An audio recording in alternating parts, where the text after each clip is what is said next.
Hello, friends. Welcome you all in another episode of रचनाएं रचनाकार. And आज हमारे साथ जो रचनाकार हैं वो है अनुज महाजन. आज हम उनकी नई किताब सेलिंग स्किल्स पर बात करते हैं उनसे. Anuj ji, welcome. Thank you Preeti ji. It's so my honour कि आपने मुझे इस शो में बुलाया। Thank you. Thank you so much sir. तो अनुज, आप ये बताइए, आप जम्मू से हैं, जम्मू से बिलोंग करते हैं. या तो हाँ, जम्मू से बिलोंग करता बहुत हूँ मैं। खूबसूरत जगह है वो.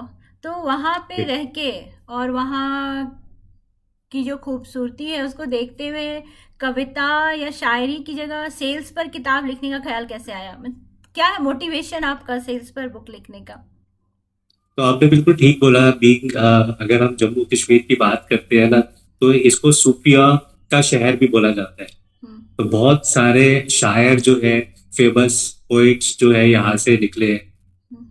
तो ये वैसा तो कभी आया नहीं, बट हाँ, ये जो सेलिंग पे लिखने का या इस एक मोटिवेशनल स्पीकर के तौर पे आने का था कि ये जर्नी जो मेरी स्टार्ट हुई है, ये अभी पिछले 3-4 साल से स्टार्ट, मेनली जब वो कोविड का टाइम स्टार्ट हुआ था तब से। तो हम देखते थे कोविड में कि बहुत सारे लोग जो है कि वो डिमोटिवेट हो रहे हैं घर पे बैठे बैठे। मतलब कई बार हमने कुछ गलत मतलब न्यूज भी सुनी कि लोगों ने गलत चीजें अटेम्प्ट की। सो देन आई थॉट कि कुछ ना कुछ किया जाना चाहिए। So I started this my journey of a motivational speaker.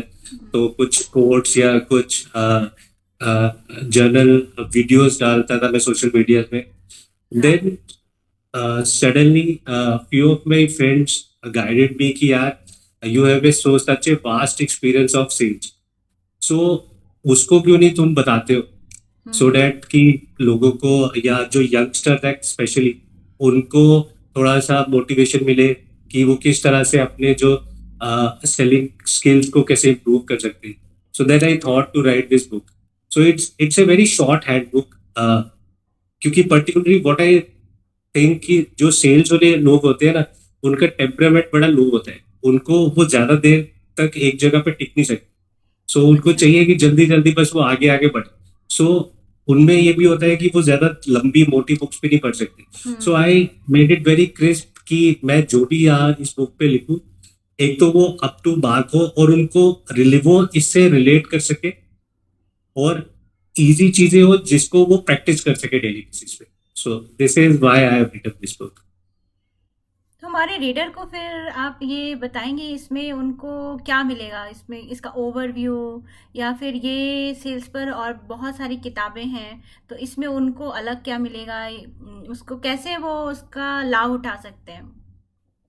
सो जैसे मैंने आपको बताया, ये मार्केट में बहुत सारी बुक्स है जिसमें बहुत बड़ी थ्योरीज भी लिखी गई है, और वो चीजें भी बहुत हेल्प करती है। बट जो मेरी किताब है ना, ये टोटली एक एक एक एक्सपीरियंस पे लिखी गई। व्हाट जो मेरी लाइफ से जो वट हाँ. Ever experience I have gain, कि हर जगह पे, क्योंकि ये टेस्टेड है। मैं हम्म. अगर कहीं पे कुछ करने गया और मुझे वहां पे सक्सेस नहीं मिली, बट अगली बार वहां पर जाके क्या सक्सेस मिली, किस वजह से, तो उस जर्नी को मैंने एक्सप्लेन किया है यहाँ, सो डेट कि जो मेरा रीडर है उसको जो जैसे मैं बोलूंगा कि जहां पे उसको नो सुनने का जो चांस है ना, वो उसका 99% कम हो जाए। सो दिस इज द ऑब्जेक्टिव, और आई होप कि जब वो ये पढ़ेंगे तो इट विल डेफिनेटली हेल्प। हमने अपने बायो में पढ़ा आपका 21 ईयर का एक्सपीरियंस है सेल्स पे. तो जब आपने अपनी जर्नी स्टार्ट करी थी और आज का जो सिनेरियो है, तो दोनों में आप क्या डिफरेंस देखते हैं? प्रीति देखो, मैं आपको बताता हूँ, जब मैंने जर्नी स्टार्ट की थी ना, I am a simple graduate guy. मैं कोई पढ़ाई में भी इतना अच्छा नहीं था, हम्म. और ना ही मैंने कोई बड़े बड़े कॉलेजेस से कुछ एमबीए की डिग्री की या सेल्स में कुछ सीखा। तो पर्टिकुलरली बाय चांस क्या हो गया कि मेरे को एक अच्छी कंपनी में जॉब मिल गई, और सेल्स की जॉब थी। तो उस समय मुझे, मतलब आप सोचो कि ये कॉमर्स ग्रेजुएट कॉलेज से उतरा है और सीधे वो मार्केट में जा रहा है चीजें बेच रहा है, जो इसने कभी कभी कभी सोचा ही नहीं। और मेरा जो फैमिली बैकग्राउंड भी रहा है वो बड़ा प्रोफेशनल लोगों का रहा है. So I never had that experience कि कैसे करूँगा. But then I thought कि ये तो वही चीजें हैं, सेल्स में वही चीजें हैं जो कि हम शायद फ्रॉम चाइल्डहुड चीजें करते हैं. Just an example, I hope आपने भी ये चीज की होगी कि how we convince our parents कि मेरे पेट में आज दर्द हो रही है, मैं आज स्कूल नहीं जाऊंगा. तो है ना, करेक्ट. तो वो जर्नी क्या है कि वो भी तो एक तरह का एक स्किल सेट था हमारे अंदर कि हमने उनको कन्विंस कर दिया. और सेल्स भी मेरे हिसाब से वही चीज है कि you are convincing some other person कि वो आपकी सोच में डर. तो उस समय चीजें फ्रेश थी मेरे लिए. But during this time, this 2022 years की जो जर्नी मेरी रही, बहुत सारे अप्स एंड डाउन देखे, बहुत सारे सेक्टर्स में मैंने काम किया. सो एक सेक्टर में नहीं रहा मैं.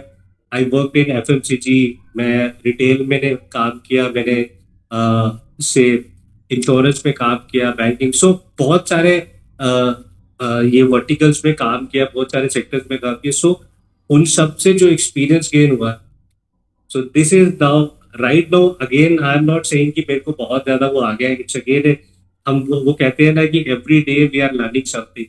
सो वो जर्नी कंटिन्यू है. तो आई होप आगे भी सीखते रहोगा और अपने एक्सपीरियंसेस शेयर करते रहोगा सबसे. बिल्कुल बिल्कुल, हमें भी मौका मिलेगा आपसे जुड़े रहने का और कनेक्टेड रहने का. बहुत सारे लोगों से मैंने बात की, राइटर्स, ऑथर्स, छोटा लिखने वाले, बहुत बड़े बड़े चैप्टर्स लिखने वाले. तो कुछ लोगों का कहना है कि वो डेली लिखते हैं, एक फिक्स रूटीन, एक फिक्स टाइम पे बैठ के लिखते हैं. कुछ लोगों का कहना है कि वो माइंड में कंपाइल करते हैं और फिर उसको एक बुक के, जब उनके दिमाग में एक रफ स्केच बन जाता है तो फिर वो उसको एक प्रारूप दे देते हैं.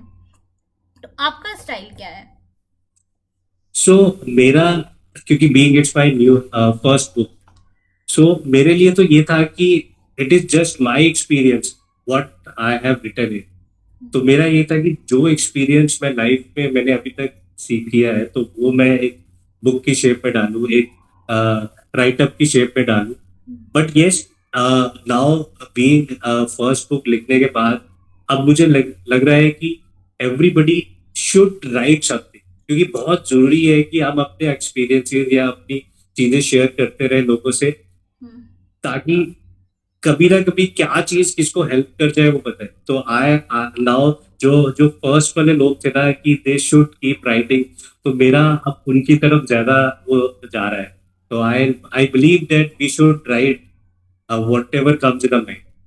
बिल्कुल, and I wished, not wish, I really invite you to write on Rachnae platform as well. As you said, this is your first book, so what is coming next? क्या हमको नेक्स्ट पढ़ने मिलेगा या सुनने मिलेगा आपसे? सो ये करेंटली जैसे मैंने आपको बताया कि अब मुझे लग रहा है कि लिखते रहना चाहिए.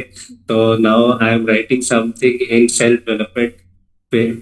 और बेसिकली अब जैसे ये मेरी जो बुक थी, ये पर्टिकुलर एक सेक्टर के ऊपर थी. So now my next book will be on general segment, जो कि हर एक इंसान पढ़ सकता है. और हर एक इंसान अपने अंदर कुछ ना कुछ सेल्फ डेवलपमेंट चाहता ही, चाहे वो घर पे रहने वाले लोग हो, चाहे ऑफिस में कोई भी इंसान, तो वो एक अपने आप को हर बार एक सेल्फ डेवलपमेंट चाहेगा. तो I am coming with that book. So definitely मैं रचनाएं को जरूर इसमें मैं आपकी हेल्प जरूर दूंगा. I will take your support on it. Thank you. Rachnaye, Anuj, Rachnaye पर हमारा एक प्रयास है इंडियन लैंग्वेजेस के रीडर्स, राइटर्स और पब्लिशर्स को एक प्लेटफॉर्म पे लाने का. तो आप जम्मू से हैं, तो रीडिंग हैबिट वहाँ पे कैसी है? स्पेशली जो इंडियन लैंग्वेजेस में लिखते हैं, वहाँ के रीडर्स और राइटर्स वहाँ पे कैसे हैं? कुछ आपके थॉट्स उस पर क्या है? सो जम्मू और कश्मीर में ना बहुत अगर मैं रीडिंग की बात करूँ तो बहुत बहुत मतलब लोग मिलेंगे आपको जो अच्छे रीडर्स हैं और जो अच्छे राइटर्स हैं. बेसिकली यहाँ पर हम दो लैंग्वेजेस है जो हमारी, जम्मू में पर्टिकुलर डोगरी और कश्मीर में कश्मीर. तो ये दोनों लैंग्वेजेस बहुत खूबसूरत है और मैं डेफिनेटली आपसे चाहूंगा कि आप इन दोनों लैंग्वेजेस वो भी अपने इस माध्यम से, रचनाएं के माध्यम से बिल्कुल इनको एक्सप्लोर करें।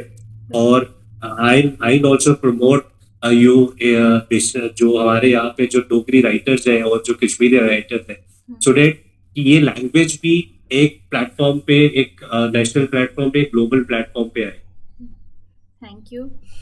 थैंक यू सो मच अनुज जी हमें ज्वाइन करने के लिए और अपना समय हमें देने के लिए। आज संडे के दिन everyone wants to enjoy their family life, उसमें से समय निकाल के हमारे लिए, हमारे साथ जुड़ने के लिए बहुत बहुत धन्यवाद। Thank you Preeti ji, thank you.